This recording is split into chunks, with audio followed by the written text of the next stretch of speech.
Thank you very much, Mr. Sidhill, Master of Ceremonies, for your very useful and informative introduction. Mr. David Bobulia, Acting Permanent Secretary, Ministry of Foreign Affairs and Foreign Trade, Your Excellency, Dr. Morris, our Ambassador to CARICOM and Commissioner to a number of countries, members of our missions overseas, members of staff, distinguished ladies and gentlemen who have joined us. I see members of staff who are on holiday, looking a little different. Those who have returned to join us recently, and certainly I think I see members of the important stakeholder groups in addition to the media. Thank you very much for joining us this morning. A very special welcome to you. And as you would have heard, this is our 4th press conference to launch our Barbados Network Consultation, and a biennial diaspora conference. This would have begun under the auspices of our current Prime Minister, but it certainly was the brainchild of our late Prime Minister, David Thompson. Of course, this event is taking place this year in the celebration, the year in which we celebrate our 50th anniversary, and therefore I am pleased to announce that in recognition of this year's 50th anniversary of independence, this biennial diaspora conference, BNC 2016, will be of great significance and will be taking a very important place in the program of celebration of various activities which we will use to celebrate this landmark for this country of ours. The conference this year is scheduled to take place from July 31st to August 5th, 2016. Let me say very quickly that the 31st is a Sunday, and for those who have participated or followed, you know that the actual conference comes immediately after the day. The theme of this year's conference is One Nation, One People, celebrating looking for the logo, celebrating 50 years, right here it is. One Nation, One People, celebrating 50 years of independence, shaping global citizens. So let me repeat that so that we are clear. It is One Nation, One Family, celebrating 50 years of independence, shaping global citizens. And I want to say something quickly about the theme. For those, again, as I said, who would have participated, there's a common element because we believe that we want to build a brand for this consultation, and that is One Nation, One Family. Whether we are on island or across the diaspora, whether we have never left Barbados or whether we have gone and come back, or we are engaging with Barbados from a distance in our adopted homes. And so that is the heart, so to speak, of the theme, and of course it is changed to reflect the focus of the particular conference. So this year, as you know, we're celebrating 50 years of independence, and most importantly, because it is a diaspora conference, a conference which brings us all together, it also is seeking to recognize a very special characteristic and certainly a very, very special goal, which is to shape global citizens. Barbados, as a small country, 166 square miles, with about approximately 300,000 people on this rock, has in fact a very significant population outside of Barbados.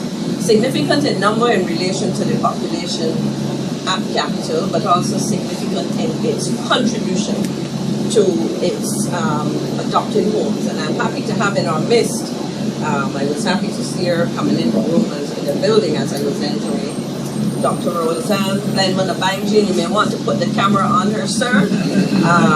This is an example of the great success that our diaspora, members of the diaspora, have been able to make, having had their foundation built in Barbados. And so we are saying that as we are engaging in a world that is fully globalized, we see increasing number of Barbadians not only emigrating to pursue opportunities. In fact, we are experiencing a phenomenon where they are returning home to share what they've been able to accomplish, or where they are sharing from their adopted country, the cities in which they live, etc. In addition to that, of course, the descendants of Barbadians who have left are connecting with Barbados in a way that they have sought to do in the past, but and in ways that they have not been able to do because of differences in technology, etc. So in a sense, what we are doing is seeking to maintain close ties with our Barbados, whether you have, as I said, gone abroad and periodically come home, you have gone and returned. We have an existing program to facilitate the return of Barbadians. And all of this is intended to provide clear mechanisms through which Barbadians at home and abroad can engage each other and contribute to the ongoing development of Barbados. I did mention before that this initiative, the fourth iteration of it, is one which had its genesis in the thoughts and mind and determination of former Prime Minister of Barbados, the late Honorable David Thompson, who himself was a child of the diaspora, born in England and brought back to be educated in Barbados. He understood very clearly what it felt like to be a part of the diaspora and to come home and commit to this country. And he felt that we should not allow the process to be one that operated informally or in a haphazard manner, but in fact we should seek to tap into the opportunities that exist to build strong bonds. And of course this would have been part of a 2008 commitment made in that financial statement of budgetary proposals of that year. And there were a couple of outputs there which were cited. One, of course, was to establish some structure, a unit for overseas Barbadians called the Barbados Network, and we have built on that. That's why the BNC, Barbados Network Consultation, and of course the hosting of this biennial network consultation event. The Ministry of Foreign Affairs and Foreign Trade would have been mandated to develop and execute the conference on a biennial basis. And we have done so successfully with lots of challenges, but we've done so successfully. The intention is not only to build on the conference in terms of level of participation, but to build on the conference's outputs in terms of impact. To that end, we would have had in the early days, the first conference and so on, a focus on getting to hear from Barbadians, their thoughts, their concerns, and so on. But we also feel now that we have to move to another level where we can engage Barbadians in ways that we can see very tangible outputs. And a critical output, of course, will speak to the ability to engage in commercial activity. This year's conference, again, will be held, let me repeat, from July 31st to August 5th. We have had, and we will have again this year, an official website which provides full details of this year's conference activities. A critical part of that website will be the provision of a mechanism for online pre-registration. And this will commence very soon. Let me say slowly what the official website is. It is www.barbadosnetwork.foreign.gov.bb. We will give you that information, and so you will have that. Having identified that, I want to make a connection between the intention of the Diaspora Conference, as would have been demonstrated in the three previous conferences. I'll make a connection between that and the 50th anniversary of independence celebrations. Apart from the fact that I am the chair coordinating, chair of the coordinating committee for the 50th anniversary, a very important element and instruction or charge or desire expressed or charge given to us is the perspective of the Right Honourable Prime Minister Frondell Stewart. And I think the best way to do that would be to quote him in terms of what he said at the launch of the 50th independence celebrations as he addressed Barbadians on Wednesday, January 6th in Independence Square in Bridgetown. And in his address, he would have said the following, and I quote, I have put 3 questions on the table for the reflection of my fellow countrymen here and abroad. What are those features of Barbadian life that we have lost and that we need to reclaim? What are those features of Barbadian life that we have not lost and we need to retain? And what are those features of Barbadian life that we have not lost but we have to try to discard as quickly as possible?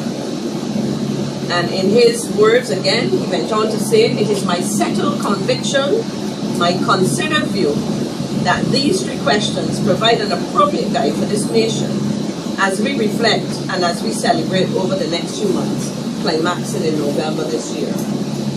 And important there has been a set of questions raised and to be answered that form the basis on which we have sought to engage Barbadians to deliver a program of celebration and reflection. And therefore, it is consistent with discharge of the Prime Minister that we, in organizing the network consultation, will also address matters in a way that would allow us to not only ask those questions, but provide, as far as possible, answers which will go towards contributing to the strengthening of our diaspora engagement and the strengthening of relations and networks between Barbados at home and abroad.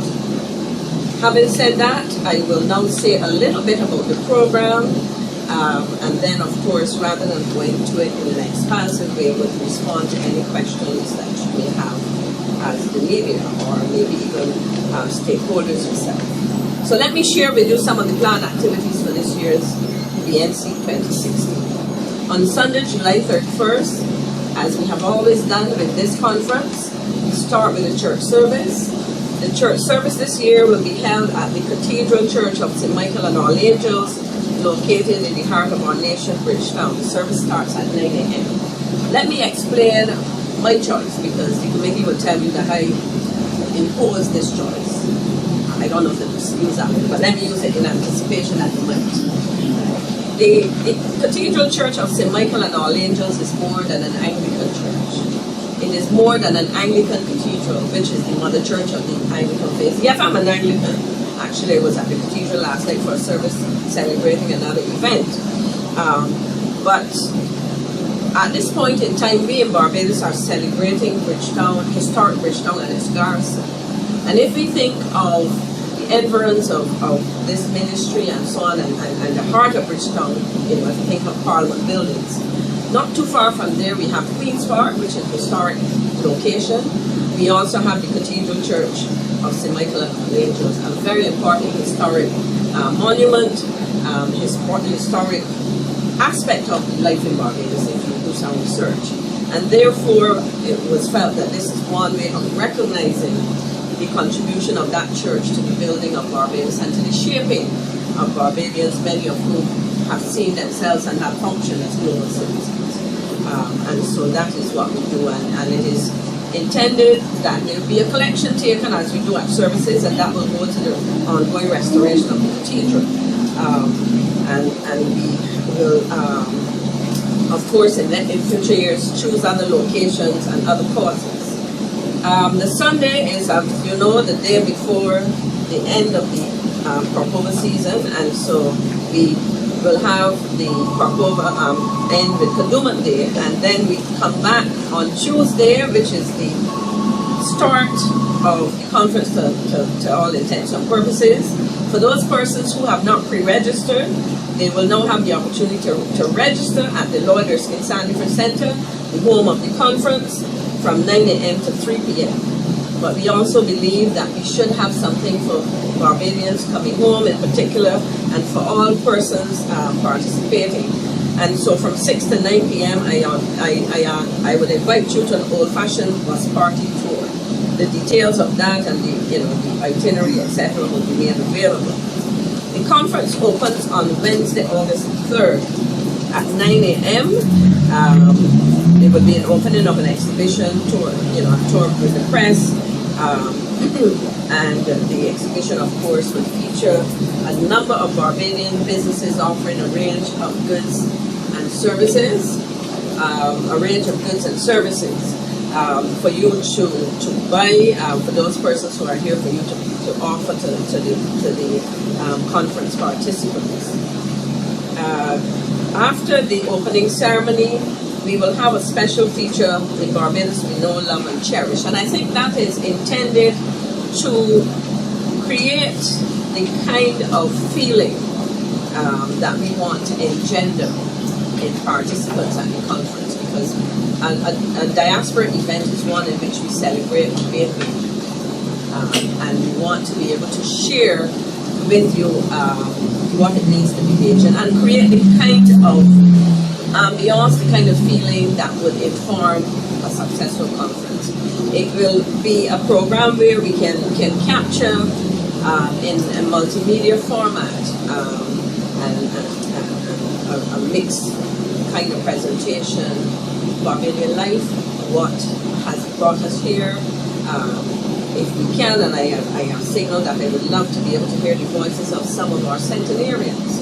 We have history to be told about longevity. I hope I will join that August club, if that be God's will. But that is something. So we want to hear the voices of Barbadians, to see and to experience what are some of the high points, what are some of the signals of success of Barbados. And so that is, as I said, intended to create and foster the kind of feeling that will make this conference one to be remembered.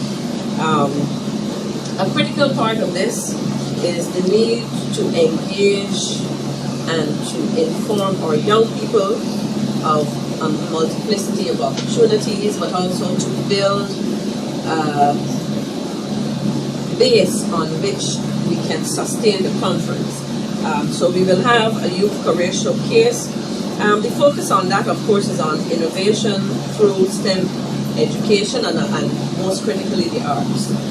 Science, technology, engineering, and mathematics, and I have to point to our poster girl for this morning, is something that innovation is driven largely these days through the application science, technology, engineering, and mathematics on the one side, of course, but on the other side of the brain, and we talk over it side left side, I won't tell you which one needs to watch because I will tell you the wrong one. But we know that there is also an important focus on the cultural services and the arts, and therefore we want to share with Barbadians the opportunity to see and experience successes, because we will have interactive sessions which would allow us to hear from Barbadians who have accomplished in several areas, to hear young people get information and offer ideas on what they are doing.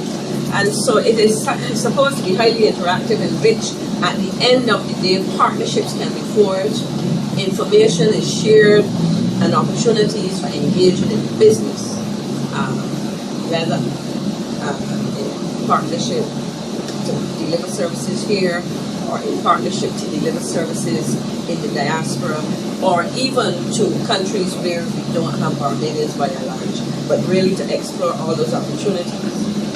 I think there is, and I believe that if he is listening to me, the late David Thompson would be happy to hear this.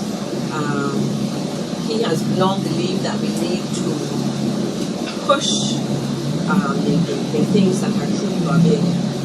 And if there's one product that is truly Barbadian, it's rum. And I see with us a gentleman who brought to my attention an idea that he had, that we should have a Bajan rum cafe. Not to get drunk and disorderly, but to appreciate the extremely high quality product we have in its original form. I see Mr. Gibbs applauding, but also to recognize what it offers in terms of its input into our cross-section of products, the potential for export. And so it is really an opportunity for us to appreciate something that is truly historic. Many of you may not know, but if you don't know, I suggest you go and research. This is supposed to be the home of Europe. And so we would want to showcase something that is truly Barbadian as we celebrate. The history of rum is substantially longer than the history of our independence, but it also demonstrates, what the power of Barbados and things like that. On Thursday the 4th, one of the highlights, of course, will be a number of, or several of the highlights, plural, are a number of interactive sessions to focus on matters related to the development of Barbados, especially its relations with the diaspora. And in response to issues that we have had placed on the table and consistent with initiatives that we have actually put on the program of the past conferences, we will again focus on the matter of fostering philanthropy. And of course, if we are looking to foster philanthropy, it is important that in this age in which we talk of good governance and transparency, that we identify mechanisms which will make Barbadians and friends of Barbados comfortable when they seek to be philanthropic. And therefore, an element of that would be to hear not only from companies or non-governmental organizations or entities that benefit from philanthropy, but also to hear about a proposal to bring some structure through the creation of a commission, charities commission, to ensure that there's proper monitoring and reporting, so that when Barbadians give of their hard-earned cash, they are comfortable that the beneficiaries are putting it to good use. So that is one of the things. Now, we talked earlier about innovation and the application of STEM and the pursuing of business opportunities in the cultural industries. One of the areas of major need, I was going to say weakness, but I would say need, is that of venture capital. And I think that if we were to look at the history, especially the history of the credit union movement since 1983, and I use that because, as Ambassador would know, that was the year in which some of our major credit unions were born. We would have seen the ability to, and the impact of the ability to mobilize our own financial resources. And so the idea is that drawing on the technical expertise and other kinds of successes of Barbadians in the area of venture capital, mobilization, management, etc., that we should explore and come to the conference with a proposal to create such a venture capital fund. This would allow us to do two things. One, allow Barbadians at home and abroad to invest in something which in turn will allow us to support the entrepreneurial initiatives of our young people and Barbadians generally, not only youth, but primarily the youth. Because at the end of the day, good business ideas will go a begging if they cannot be financed. And the government, this one or anyone, has not been able and will not be able in any foreseeable future to be able to provide the kind of financing. Commercial banks, having been a director of one for about 15 years, or two rather, in its two iterations, are not created to be high risk takers. They are custodians of our money, and therefore they are risk averse and consistent with what they do. They are, that is, venture capital is not their primary focus. And so while we have substantial amounts of liquidity in our banking system, we have a significant shortage of venture capital. And so it is, as I said before, we want to move this conference, the outcomes of the conference, further along year by year. And one of the objectives would be to create an opportunity for such a fund, which would allow business ideas to be converted into commercial ventures. If we are talking about the diaspora, our heritage, cultural and otherwise, is important. Not only do we want our children of the diaspora and the friends of Barbados to understand our culture, but also to recognize that cultural heritage also has commercial significance globally. And therefore, we will have a session which looks at promoting Barbados' cultural heritage globally. And one particular area in which we are seeing significant success is the area of the business of film. We have many filmmakers in Barbados. We have seen some successes, significant in the context of Barbados, some marginal, etc. We also have at the Arabar Center for Creative Imagination within the program of the Faculty of Humanities at the University of West Indies Cato campus, programs in film and other areas of the arts, and we believe that this also needs to be showcased. As is customary, members of the conference, participants at the conference, will also be able to participate in the Prime Minister's Corpova Gala on the 4th of August, 7 to 9. Let me say now that what we will seek to do is to guarantee a number of persons registering early, because every single person may not, depending on the size of the conference, get to be invited to a Lara Court. It depends on the size of the conference. So the best way to do it and the fairest way to do it, from my perspective, would be to make sure that those who register first and early will get to be invited. And I say that because for all we're hearing, there are large numbers of persons coming home from Corpova. It's the Prime Minister's Corpova Gala, and we know that there will be large numbers of persons looking to go there. And I don't know that the Lara Court's grounds have grown since last conference in 2014. So I just want to say, so that you are not disappointed if the numbers are larger than can be accommodated based on the distribution of the numbers across the traditional guests who are there every year or every year in terms of where the pools from which they're drawn, and those special accommodations made for conference participants. That the best way we can do that is to start by ensuring that those who pre-register and so on are given first option. On the last day of the conference, August the 5th, we have the genealogy fair from 9 a.m. to 5:30, and this is going to be presented in conjunction with the Archives Association of Barbados. This has been an extremely popular event in the last three conferences. Luckily for us in Barbados, we have very good archival information on births, etc., and it has been quite useful. On that day as well, we will have what is perhaps known as typically as our town hall meeting. But this year we want to focus on some specific issues, and I will just highlight one of the key sessions in that interactive session, and that has to do with the United States Foreign Account Tax Compliance Act. For persons who have been living in the U.S., as they say, you can run but you can't hide. Uncle Sam is looking, whether he's looking across the ocean to Barbados or on the other direction to the Pacific or wherever. And it is important that Barbadians understand this, because we put this on the agenda because it has been specifically requested. We traditionally have looked at things like matters related to immigration and so on, and we will have packages and information on that kind of thing.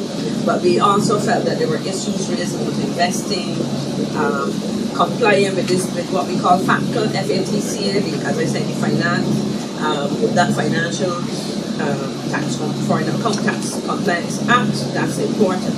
And I would want, because I know I've been speaking for a long time, my years of teaching tell me you have to listen to yourself and know when to stop and take questions before the class goes to sleep. In this case, the audience. And the last event that I would highlight, even though as I said I'm not giving you everyone, you'll have all that detail on the website, etc., is the Bajan Night at the South Winds Resort from 6 p.m. And I can tell you that this will be hosted by the Barbadian Diaspora USA chapter, spearheaded by the Tampa Bay Association, Barbados Association Tampa Bay. They are very anxious to be part of this. In fact, they booked the hotel before they even had the details of the conference. So they are so committed to this. Mr. Henderson Griffith, who is one of the main drivers behind the association in Tampa Bay, is leaving this morning to go back up to actually promote this event as part of one of their signature events in early June. There's their June Gala. They usually have at least about 600 patrons from across the United States joining them for that gala. It's a major fundraiser. They're a major philanthropic trust in Barbados and supporting the community hospital. So that is, ladies and gentlemen, some of the broad outlines of what we're doing. We are in the process of ensuring that the website is updated because we need to have the online registrations happening. The Lloyd Erskine Sandiford Center is, as I said before, the home of the conference.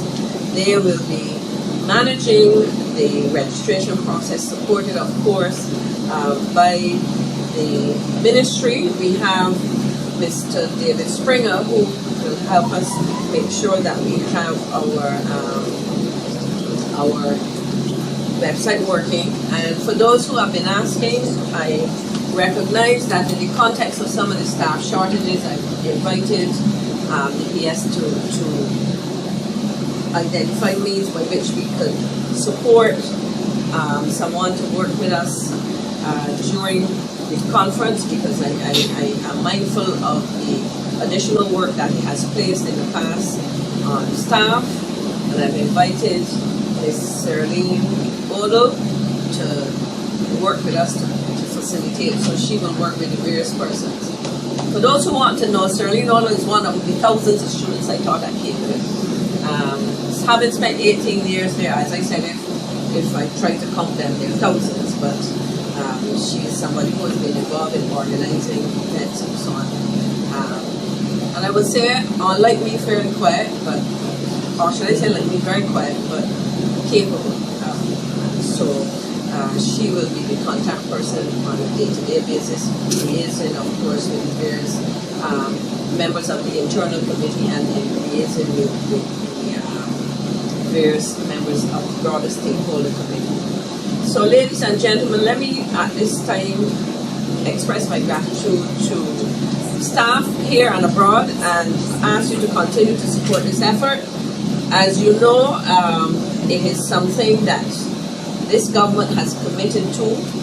It is something that will happen on a biennial basis, and it is something which is intended to foster relations with our diaspora at home and abroad. It is critical because we have talked about Barbados and how we engage the diaspora, but there has until now there's not been a structured effort to do so in the way that this BNC is intended. The one thing I want to say before I end, in recent conversation with Mr. William Griffith, the CEO of the Barbados Tourism Marketing Inc., he has indicated his concern that there be a resuscitation of the Barbados family and friends, or friends and family, I always remember, but the two the same thing program. And I have impressed on him the value of having that relaunched at the BNC. And so we are looking to do that because I think it is important. The problem, I think, is the need to take full ownership of initiatives, and I think he has seen the necessity and the value of doing so. So with those words, I will pause and invite the media and other guests to raise any questions. I will endeavor to answer. If I can't, as I told my first class back in 1982, when I started at King Hill, for those who were born, I said then I will never pretend to know everything, but if I don't, I will ask the members of the committee who are here present. So over to you, ladies and gentlemen.